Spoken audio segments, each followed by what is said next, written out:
विद्यार्थी मित्रांनो, आज आपण युनिट 5 मधील अचिव्हमेंट टेस्ट याचा अभ्यास करणार आहोत. युनिट 5चं शीर्षक आहे test for evaluation in schools. म्हणजेच शाळेतील आपण जे काही मूल्यमापन करणार आहोत, त्यासाठीच्या विविध प्रकारच्या ज्या चाचण्या आहेत, तर त्या चाचण्या आपल्याला युनिट नंबर 5 मध्ये अभ्यास करायच्या आहेत. मग यातला पहिला जो सब पॉईंट आहे, तो म्हणजे कॉमनली यूज्ड टेस्ट. म्हणजे सर्वसामान्यपणे ज्या चाचण्या वापरल्या जातात, त्याला या ठिकाणी आपण म्हणजे एक या भागामध्ये आपण अभ्यास करणार आहोत. मग यातलं सुरुवातीचं जे काही ए आहे, तर या एमध्ये आपण अचिव्हमेंट टेस्ट लक्षात घेणार आहोत. मग आता अचिव्हमेंट टेस्ट याचा अर्थ काय आहे, तर हे सुरुवातीला आपण लक्षात घेऊया, की ही जी काही अचिव्हमेंट टेस्ट आहे, तर अचीव्ह करणे म्हणजे काय, तर संपादन करणं. मग आता आपल्या समोरचा जो काही विद्यार्थी आहे, तर या विद्यार्थ्याला आपण जे काही शिकवलेलं आहे किंवा आपण ज्या घटकाचं अध्यापन केलेलं आहे, ते त्याला किती समजलं, म्हणजेच त्याचं अध्ययन किती झालं, हे पाहण्यासाठी आपण ज्या चाचण्या वापरणार आहोत, त्याला संपादन कसोट्या किंवा अचिव्हमेंट टेस्ट असं आपण इथे लक्षात घेणार आहोत. अगदी साधी सोपी अशी व्याख्या या ठिकाणी केलेली आहे, की संपादन कसोटी म्हणजे काय, तर एकतर ही जी कसोटी आहे, ही विशिष्ट अशा पाठ्यक्रमावर आधारलेली असते. हं. मग याच्यावरून आपल्याला एक छोटीशी व्याख्या काय तयार करता येईल, की जी चाचणी पाठ्यक्रमावर आधारित तयार केलेली असते, त्या चाचणीला आपण संपादन चाचणी असं म्हणणार आहोत. याच्यावरून एक वैशिष्ट्य लक्षात आलं, की ही पाठ्यक्रमावर आधारलेली असते. त्याच्यानंतर पुढे म्हटलेलं आहे, की ही जी काही कसोटी आहे, ही विशिष्ट पाठ्यक्रमांची उद्दिष्टे पूर्ण करण्याच्या हेतूने किंवा ती पाठ्यक्रमाची उद्दिष्टे किती पूर्ण झाली, हे लक्षात घेण्यासाठी जी चाचणी तयार केलेली असते, त्याला संपादन चाचणी असं म्हणतात. मग या ठिकाणी थोडंसं तुम्ही लक्षात घ्या, की आपण अध्यापन करतो, तर हे अध्यापन करत असताना आपल्या डोळ्यासमोर काही उद्दिष्टे असतात आणि ती उद्दिष्टे पूर्ण झाली की नाही, हे पाहण्यासाठी आपण जी चाचणी तयार करतो, त्या चाचणीला संपादन चाचणी असं म्हणतात. मग आता या ठिकाणी ती उद्दिष्टे कोणती आहेत, तर निश्चितच तुम्हाला माहीत आहे, ज्ञान, आकलन, उपयोजन, कौशल्य किंवा मग आणखी मूल्य असतील, आणखी इतरही काही सूक्ष्म स्वरूपाची जी काही उद्दिष्टे आहेत, तर ती पूर्ण झाली की नाही, हे पाहण्यासाठी आपण जी चाचणी तयार करतो, त्यालाच संपादन कसोटी किंवा संपादन चाचणी असं म्हणतात. यालाच इंग्रजीमध्ये आपण अचिव्हमेंट टेस्ट असं म्हणतो. तर या अचिव्हमेंट टेस्टचं इंग्रजीमध्ये आपण अर्थ या ठिकाणी लक्षात घेणार आहोत, की a test of educational achievement is one design to measure knowledge, understanding or skills in a specified subject or a group of subject.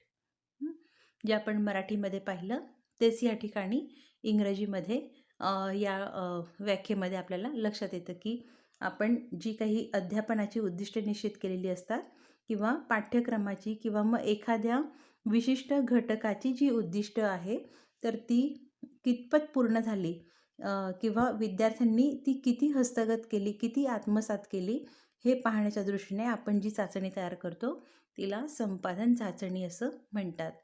मग ही जी काही संपादन चाचणी आहे, तर ही एकूण 2 प्रकारची आहे. पहिली जी आहे ती समावेशक संपादन चाचणी आणि दुसरी जी आहे ती संस्कारक्षम संपादन चाचणी, असे एकूण 2 प्रकार फ्रीमेन यांनी सांगितलेले आहेत. मग समावेशक चाचणीलाच समेटिव्ह अचिव्हमेंट टेस्ट असं म्हटलेलं आहे आणि संस्कारक्षम म्हणजे फॉर्मेटिव्ह अचिव्हमेंट टेस्ट.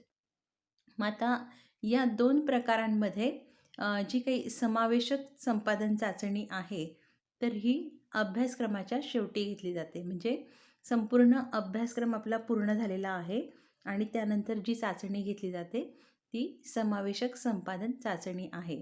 उदाहरणार्थ जर आपण लक्षात घेतलं, तर आपली घटक चाचणी जी असते, तर या घटक चाचणीला विशिष्ट आपण पाठ्यक्रम किंवा सिलॅबस दिलेला असतो की या 1 ते 4 युनिट जे आहे तर याच्यावरती आपण चाचणी घेणार आहोत. म्हणजे ह्या पूर्ण 4 युनिटवरती आपण जी चाचणी घेऊ ती समावेशक चाचणी असेल किंवा मग आणखी वार्षिक परीक्षा जी आहे, सहामाही परीक्षा जी आहे, तर यामध्ये संपूर्ण सत्रामध्ये शिकविला जाणारा जो अभ्यासक्रम आहे तर त्यावर आधारित जी आपण चाचणी घेतो ती समावेशक संपादन चाचणी आहे.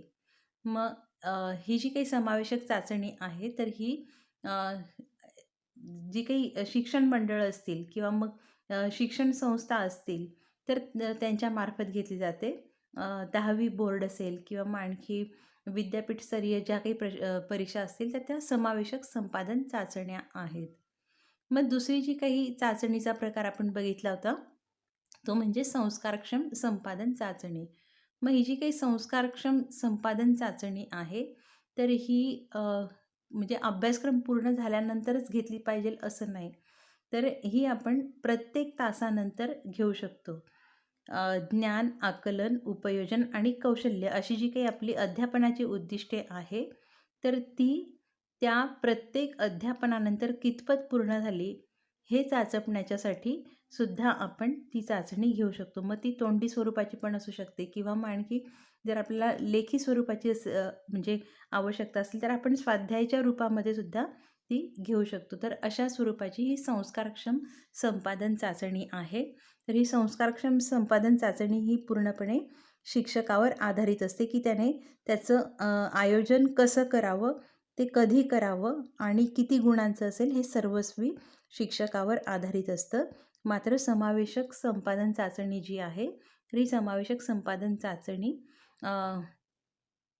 एखादं शिक्षण मंडळ असेल किंवा मग जनरली जो काही सिलॅबस तयार केलेला असतो संपूर्ण शिक्षण क्षेत्राचा तर त्यावर ते निश्चित केलेलं असतं की साधारण या ज्या चाचण्या आहेत या नेमक्या कधी घ्याव्या, परीक्षा नेमक्या कधी घ्याव्यात. तर संपूर्ण राज्यातील शाळांचं हे यामध्ये एकसारखेपणा आणण्याचा यामध्ये प्रयत्न असतो. तर या समावेशक संपादन चाचणी आणि संस्कारक्षम संपादन चाचणी यामध्ये हा थोडासा फरक आहे. मात्र या दोघांचा उद्देश काय आहे तर तो एकच आहे की जी काही उद्दिष्टे आपण निश्चित केलेली असतात पाठ्यक्रमाची तर ती कितपत पूर्ण झाली हे पाहण्याच्या दृष्टिकोनातनं या चाचण्या घेतलेल्या असतात. यामधून आपल्याला आपलं अध्यापन किती प्रभावी झालं तसंच विद्यार्थ्याचं अध्ययनसुद्धा किती प्रभावी झालं हे आपल्याला तपासता येते.